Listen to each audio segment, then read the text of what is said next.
اعوذ باللہ من الشیطان الرجیم بسم اللہ الرحمن الرحیم اللہم صلی علی محمد وعلی سیدنا و مولانا محمد مبارک وسلم۔ دوستو، فضائل مکہ کے بارے میں یہ پروگرام ہے۔ ارشاد فرمایا کہ یہ عظیم وادی مقدسہ اپنی عظمت اور جلال کی وجہ سے اپنا کوئی ثانی نہیں رکھتی۔ یہ نرالی اور امتیازی شان کی وجہ سے دنیا جہان کی آبادیوں، شہروں، قصبوں اور ملکوں پر عظمت اور بلندی رکھتی ہے۔ یہ نگری رب کائنات کی اس نعمت عظمیٰ پر جتنا ناز کرے کم ہے کہ اس کی آغوش میں رحمت عالم ختم رسول حبیب خدا محمد مصطفیٰ صلی اللہ علیہ وسلم تشریف لائے۔ پھر اس مقدس شہر کی محبت آپ علیہ السلام کے دل میں اللہ نے یوں ڈالی کہ مشرکین مکہ کے روح فرسا مظالم کے باوجود اس شہر کی جدائی کا صدمہ ناقابل برداشت تھا۔ نامساعد حالات کے باعث اللہ تعالیٰ نے آپ کو ہجرت کا پیغام دیا، لیکن جب آپ اس شہر سے ہجرت کے لیے نکلے تو حسرت بری نظروں سے اس کے در و دیوار کو دیکھا اور فرمایا، اے مکہ، تو کتنا عظیم و شان شہر ہے اور مجھے کس قدر محبوب ہے۔ اگر میری قوم مجھ کو نہ نکالتی تو میں تیرے سوا کسی دوسری جگہ قیام نہ کرتا۔ اس متبرک شہر میں اللہ تعالیٰ ہر نیکی پر 1,00,000 نیکیوں کا اجر عطا فرماتے ہیں۔ آپ علیہ السلام نے فرمایا کہ جس آدمی نے رمضان مبارک مکہ میں پایا اور روزے رکھے تو کسی دوسرے مقام کے مقابلے میں 1,00,000 گنا زیادہ ثواب ملے گا، اور ہر روز 2 گھوڑوں کا بوجھ اللہ کی راہ میں خیرات کرنے کا ثواب حاصل ہوگا۔ اسلام کا 5واں عظیم رکن حج اسی شہر میں ادا ہوتا ہے، اور انواع و اقسام کی قربانیاں اسی شہر میں ادا کی جاتی ہیں۔ فرمایا کہ بے شک یہ پہلا گھر جو لوگوں کے لیے مقرر کیا گیا مکہ ہے، اور بڑی برکت والا اور ہدایت والا ہے دنیا والوں کے لیے۔ اس میں نشانیاں ہیں جیسے مقام ابراہیم اور صفا مروہ وغیرہ، اور جو اس گھر میں داخل ہو گیا اسے امن مل گیا۔ اور اللہ کہا کہ لوگوں پر اس گھر کا طواف کریں کہ جو شخص قدرت رکھتا ہو وہ ضرور اس گھر کا قصد کرے، اور اس مقدس شہر میں جنت سے خوشبو ہر روز اتاری جاتی ہے۔ دوستو، بیت اللہ شریف کی تعمیر کے مختلف مراحل ہیں جن کی تفصیل احادیث سے ملتی ہیں، لہٰذا یہ پروگرام اس بات پر بھی بنایا گیا ہے تاکہ ناظرین کو اس کی تفصیل مہیا ہوں اور آپ میں جذبہ ایمانی تازہ ہو۔ دوستو، اس سلسلے میں پہلی تعمیر ملائکہ اعظام نے کی۔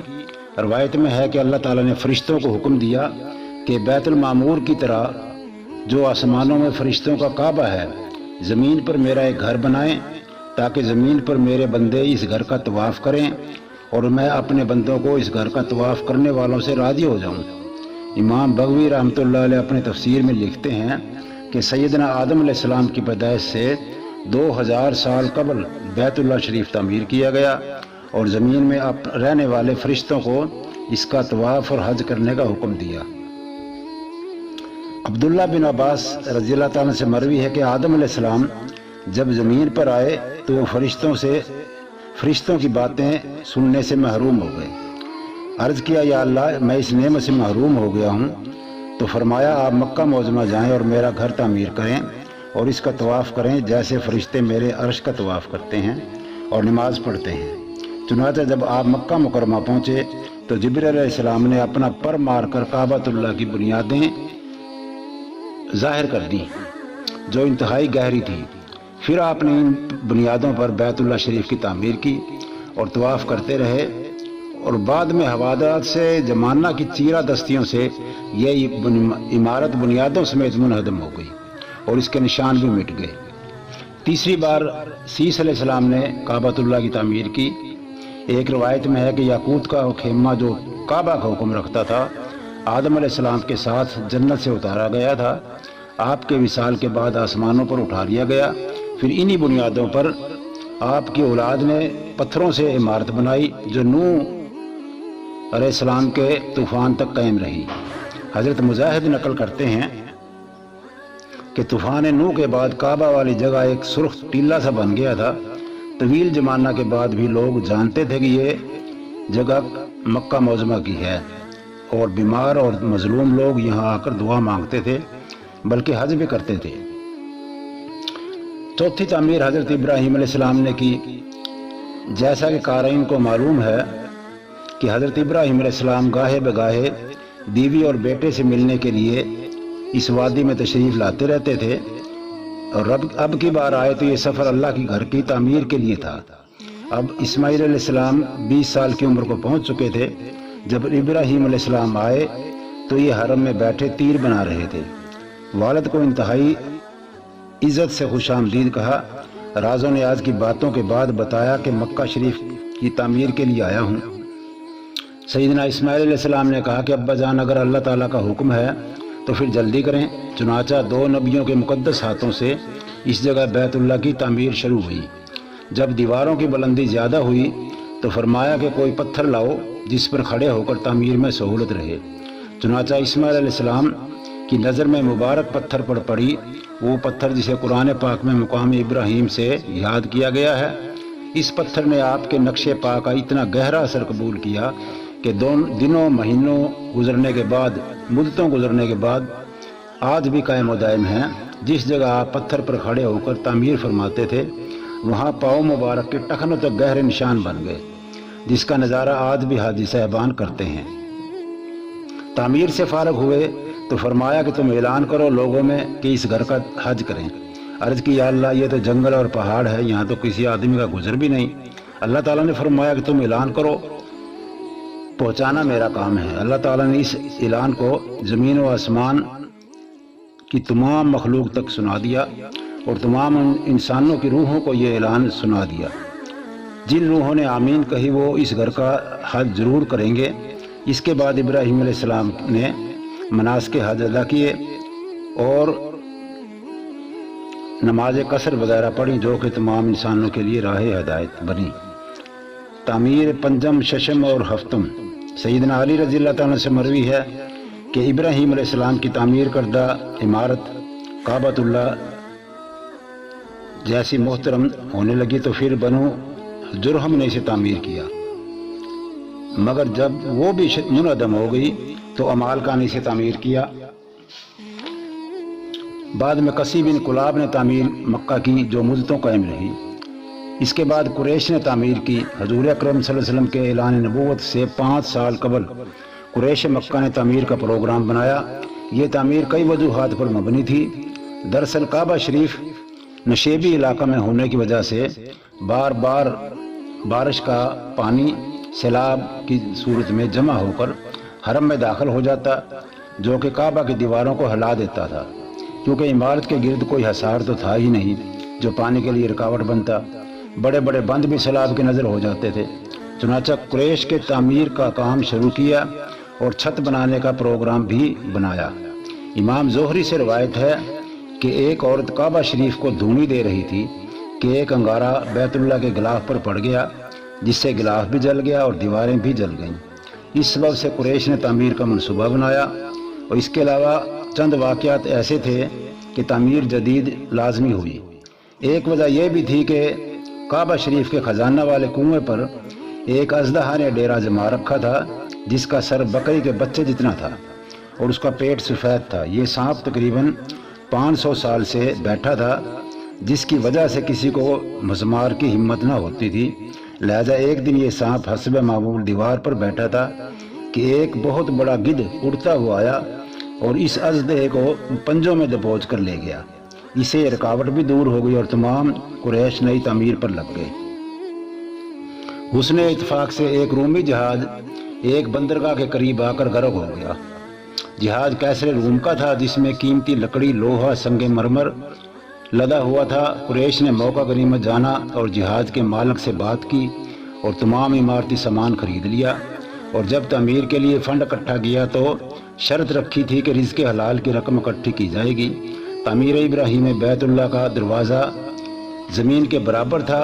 قریش نے اسے قد آدم اونچا کر دیا تاکہ اپنی پسند کے افراد کو ہی اندر جانے کی اجازت دیں۔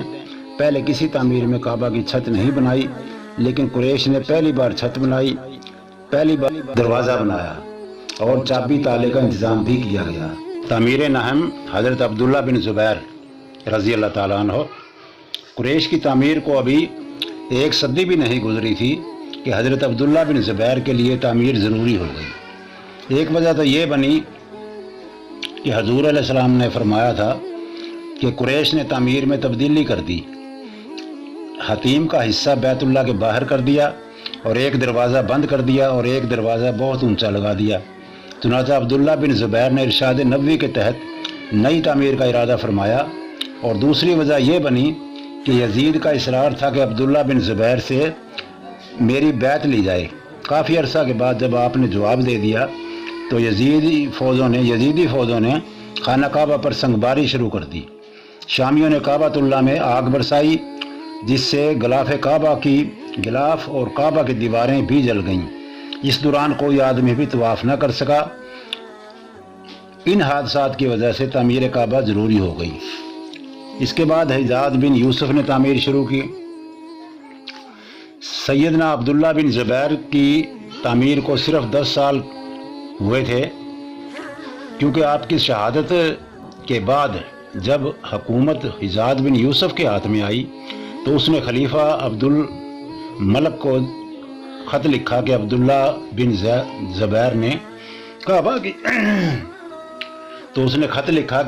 بن زبیر نے کعبہ کی عمارت میں کئی تبدیلیاں کر دی ہیں، لہذا قریش کی تعمیر کے مطابق ہی اصل حالت میں بنایا جائے جو آپ مشورہ دیں۔ لہذا طویل بحث کے بعد فیصلہ ہوا کہ حتیم والی جگہ کو علیحدہ کر دیا جائے اور دروازہ قد آدم کے برابر لگایا جائے۔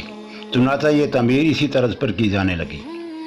19 شعبان 1039 ہجری میں بروز بدھ پاکستانی وقت کے مطابق صبح 8 بجے زبردست بارش شروع ہوئی۔ بارش اور اولے اتنی تیزی سے گرنے لگے کہ بارش کی شدت کے ساتھ ہی شام تک اتنا بڑا سیلاب آ گیا کہ ماضی میں اس کی مثال نہیں ملتی۔ حرم میں سمندر کا سا سما تھا، سمندر کا پانی لوگوں کے گھروں میں داخل ہو گیا۔ اسی سیلاب سے ہزاروں جانیں ضائع ہو گئیں۔ اسی شام کو کعبہ شریف کی دیواریں بھی گر گئیں، لہذا نئی تعمیر ضروری ہو گئی۔ حجاج بن یوسف کی تعمیر کے 966 سال بعد سیلاب کی وجہ سے سلطان مراد نے نئی تعمیر فرمائی۔ عہد سعود میں تعمیر جدید شروع محرم 1377 ہجری میں شاہ سعود بن عبدالعزیز نے کعبہ کی چھتیں تبدیل کرنے کا حکم دیا، کیونکہ چھت کی لکڑیاں کمزور ہو چکی تھیں۔ فرمایا کہ اوپر والی چھت کے ساتھ ساتھ اندر والی چھت بھی تبدیل کی جائے اور دیواروں کا سنگ مرمر بھی تبدیل کیا جائے۔ یہ اندر والی چھت قدیم زمانہ کے دستور کی وجہ سے تھی، ورنہ اس کا کوئی مقصد نہ تھا۔ شاہ فہد کے دور میں ایک بار پھر اس چھت کی تجدید کی گئی، کیونکہ طویل عرصہ کے بعد چھت کی لکڑیاں بوسیدہ ہو گئیں۔ چنانچہ ساگوان کی لکڑی بمبئی سے منگوا کر ان کا شہتیر بنا کر استعمال میں لائے گئے اور مدتوں یہ تعمیر اسی طرح رہی۔ جب عرصہ دراز گزر گیا تو چھت کی لکڑی اور شہتیر کرم خوردہ ہو گئے اور بالکل کمزور ہو گئے اور چھت پرندوں اور سانپوں کا مسکن بن گئی۔ 979 ہجری میں جب برآمدوں کی حالت بھی خراب ہو گئی تو منتظمین نے صورتحال سے سلطان سلیم خان عثمانی کو مطلع کیا۔ انہوں نے چھت کو قبہ دار اور پختہ بنانے کا حکم دیا اور یوں خانہ کعبہ کی چھت ہمیشہ کے لیے پختہ بنائی گئی، جو آج تک پختہ ہی ہے۔ دوستو، ہم نے تاریخ کی کتابوں سے خوب ورق گردانے کے بعد یہ تاریخ لکھی ہے تاکہ آج کے دور میں ناظرین اپنے پیارے رب کے گھر کے حالات سے آگاہ ہوں۔ انشاءاللہ تعالی اللہ تعالیٰ آپ کا حامی و ناصر ہو، اور زیادہ سے زیادہ دینی معلومات اکٹھی کریں اور زیادہ سے زیادہ ان کو سنا کریں اور اپنے نالج میں رکھیں۔ ان سے آپ پر بڑی برکات ہوں گی انشاءاللہ تعالی۔ والسلام علیکم ورحمۃ اللہ وبرکاتہ۔